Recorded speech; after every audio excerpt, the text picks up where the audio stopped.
2.5 million new immigrants to the UK within the last 2 years extract every ounce of tax they can from people. The UK has always been an expensive place to live, but in 2025 it's getting out of hand, and I'm starting to question, is it still worth it? In this video, I'm going to break down how much it costs to live in the UK.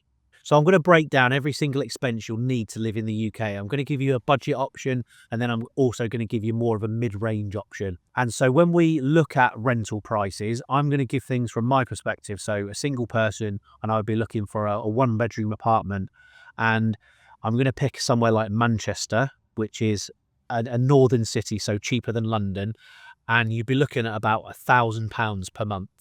A more budget-friendly option would be to rent a room, and you could probably rent a room for something like half that cost. On top of that, if you have your own apartment, you'll be looking at potentially a service charge, which could be, say, £150 a month, council tax, which again could be another £150 a month, as well as utility bills, so predominantly electricity, and I think during the winter you might want to budget £100 a month. There may be one or two other bills such as internet or content insurance. So let's add another £60 for those. So for half the UK budget, so say £500, over the last few years, I've managed to get apartments for either £500 or less in the likes of India, Thailand, Vietnam, Turkey, Malaysia. The rising cost of rentals is in some part explained by the high levels of immigration. So I believe there's been 2.5 million new immigrants to the UK within the last 2 years. So whilst rental prices were pretty expensive, they were still kind of reasonable. However, the immigration situation is just pushing prices up and up. So the next most expensive cost is food, groceries, eating out, etc. Now, I've just checked my Revolut app, and when I average the last 3 months, I spend about £570 in the supermarket. I don't often eat out, maybe a couple of times a month. So if you add, say, £30 times 2 onto that, so my monthly budget for food is £630. So I think this is one of the big lifestyle differences between living in the UK and living in other parts of the world. I'm going to say Southeast Asia, for example, is when you're there, you can eat out every single meal. You can eat local food for a couple of pound a meal, or even more Western style, where it might be anything between sort of £5 and £8, say, for example. That being said, the quality of food and the range is awesome here.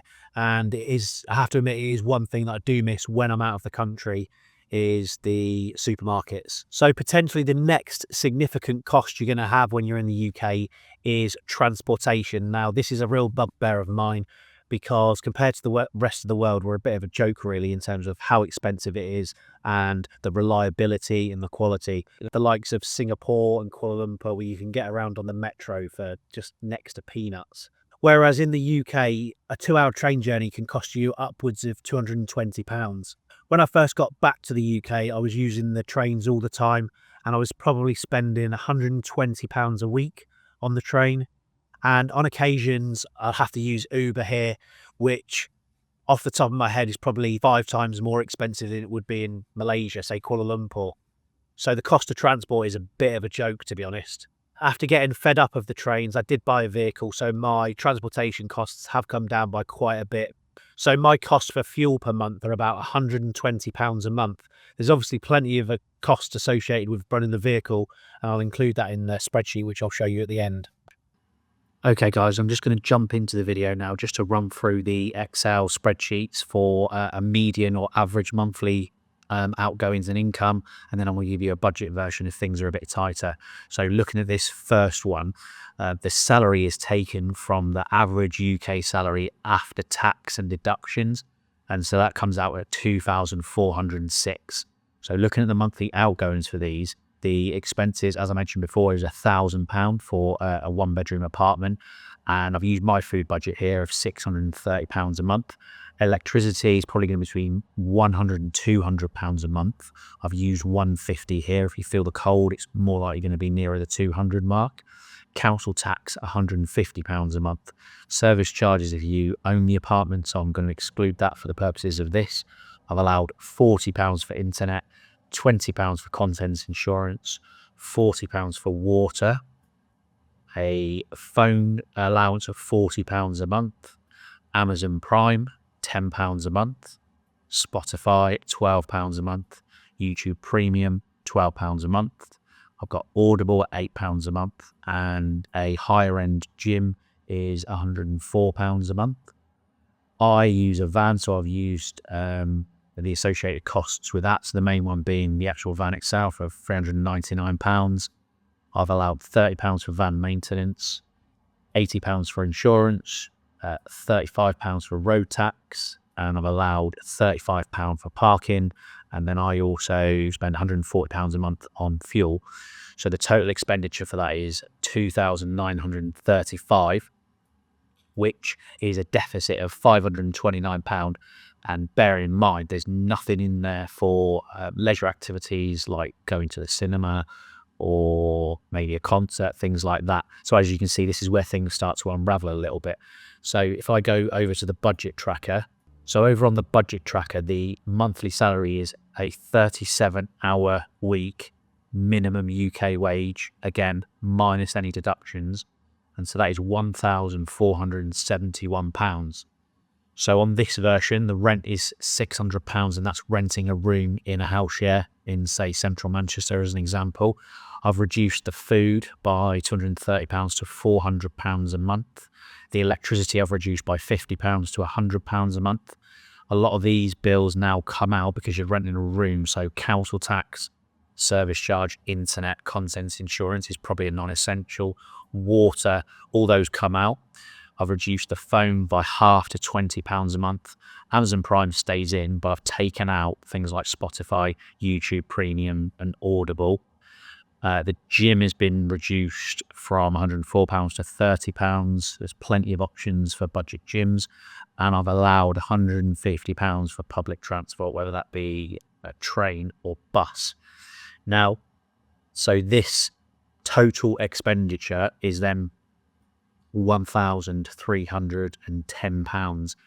And bear in mind, again, there's no allowance for leisure activities in here. And that leaves you £161 a month left over. And as you can see, that's not much money for anything such as savings, going on holiday and, just living a decent life, really. So as you can see, this is why things are so tight when you live in the UK. So when I'm reflecting on the initial question, is it still worth it to live in the UK?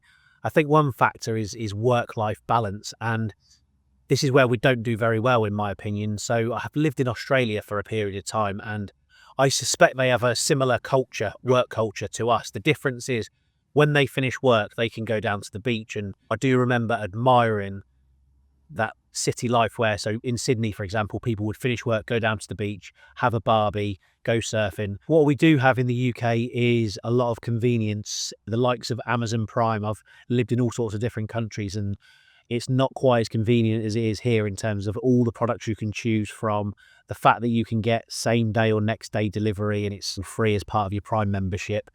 It's definitely a factor that when you go abroad, you are going to have to give up some of those conveniences that you've got here in the UK. The roads are good. Everyone's not honking their horn every 2 minutes. So for me, when I ponder going abroad, it's about lowering my outgoings. And by lowering my outgoings, I've got more time on my hands. But I want to have that time to be able to focus on other ventures or other business ventures. Whereas when I'm in the UK, the heat is always on because you've got all these bills to pay. So rather than, say, if I'm abroad, I could work 50% of the time online remotely. Whereas when I'm over here, if I work 50% of the time, I'm treading water here. One other factor is I do begrudge the way the UK is trying to extract every ounce of tax they can from people. You hear on the internet the system is set up to keep you a slave. And, I don't buy into that. I don't think it's set up with the intention. However, you are slowly but surely entangled into the system, and it's going to be very difficult to break free.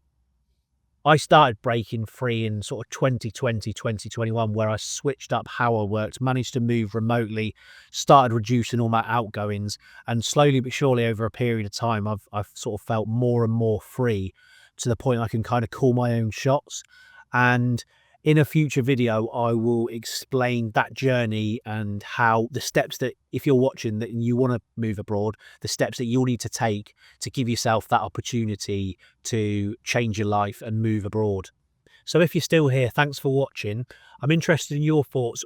Do you think that the UK is still worth it in 2025? And are you considering moving abroad? And if you are, what's stopping you? Let me know in the comments. Thanks again for watching.